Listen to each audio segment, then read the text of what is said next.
Hello everyone. যেহেতু শীতকাল, আমাদের ম্যাক্সিমাম সন্ধ্যাটাই শুরু হয় হচ্ছে এই চা মানে চা বিস্কিট এগুলো দিয়েই। তো আজকে প্রাচ্য ঘুম থেকে ওঠার পর ভাবলাম যে ওকে ব্যানানা খাওয়াবো, সাথে আমিও খাবো, তাহলে ওর খাওয়ার আগ্রহ বাড়বে। সাথে হচ্ছে আমি চা নিয়ে এসেছি, বিস্কিট দিয়ে খাবো।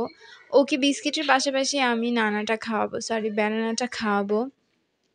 ও খেতে চায় আবার মানি বলে না বেশি তেল মাখলে আবার খেতেও চায় না। তো এখন হচ্ছে আমি এটাকে ছোটো ছোটো টুকরা করে এনে চামচ দিয়ে খাওয়াচ্ছি, কারণ ও ওভাবে খাবে না। তো এখানে প্রাচ্য বিস্কিট খাচ্ছে, ও পটাটা বিস্কুটটা অনেক পছন্দ করে, যার কারণে ওকে ওইটা দিলাম। 2-3 পিস যেটাই খায়। ও যেহেতু বিস্কুট চানাচুর তেমন খেতে চায় না, 1 পিস খেলেও আমার কাছে অনেক মনে হয়। তো তারপরে এখানে আমি হচ্ছে মিস্টার কুকিজ বিস্কিটটা খাচ্ছি, এটা আমার খুব ভালো লাগে।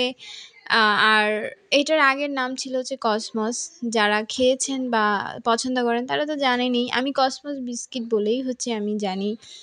আর এখন হচ্ছে আমি তার পাশাপাশি প্রাচ্যকে একটু একটু করে মানে ফাঁকে ফাঁকে প্রাচ্যকে হচ্ছে একটু তেল মালিশ করে ওকে কলাটা খাওয়ানোর ট্রাই করছি। একটা কলা খেলে অনেকক্ষণ আমার মনে হয় মানে পেটটা একটু ভরা থাকে। আর কলা তো জানেনই, আমার হাজব্যান্ড আমাকে হচ্ছে কলার কথা বলে যে কলা খেলে স্কিন ফর্সা হয়, স্কিন ভালো থাকে। এটা তো সত্যি যে স্কিন ভালো থাকে। তো তারপরেও দেখা যায় আমি কলা খাই এগুলো বলা সত্ত্বেও, কারণ আমার কলা মোটামুটি ভালোই লাগে।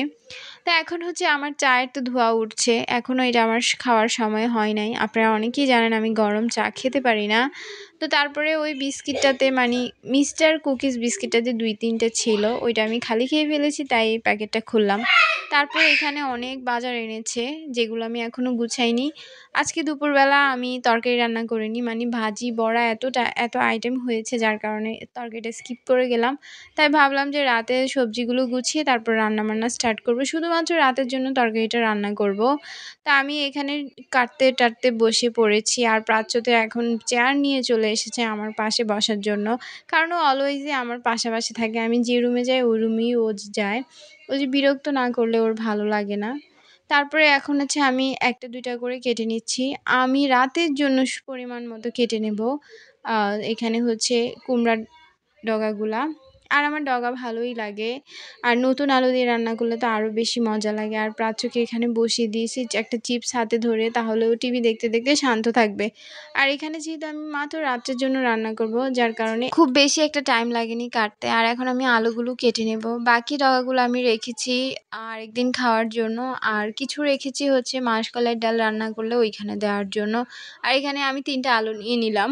তারপরে আমার ফ্রিজে তরকারি নাই, তারপরে আমার ফ্রিজ পুরো ভর্তি। আর এই কাঁচা টমেটোগুলো দিয়ে যে আমি কি করি, আমি সবকিছু সুন্দর মতো গুছিয়ে রাখতে পছন্দ করি। মানে ফ্রিজে মোটামুটি টুকিটাকি আগের কিছু সবজি ছিল, বাট তরকারি রান্না করার মতো সবজি ছিল না। আমার কাছে ভাজি আর তরকারি দুইটার জন্য আলাদা আলাদা সবজি লাগে। এগুলো কেটে নিলাম। আর এটা হচ্ছে নতুন আলু। নতুন আলুর তরকারি তো জানেনই অনেক টেস্ট হয়, আমার খুব ভালো লাগে নতুন আলু। আর এখানে 3 পিস মাছ, যেহেতু রাতের জন্য রান্না করছি, এই প্যাটের পিসটা প্রাতের জন্য, বাকি 2টা হচ্ছে আমাদের জন্য। এগুলো এখন আমি ধুয়ে টুয়ে ভালো মতো ভেজে নেব।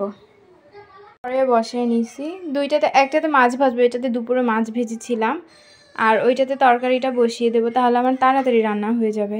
তো আজকের মতো এতটুকুই ব্লগটা। আশা করছি তোমাদের ব্লগটা ভালো লেগেছে। তো আবার অন্য দিন, টাটা।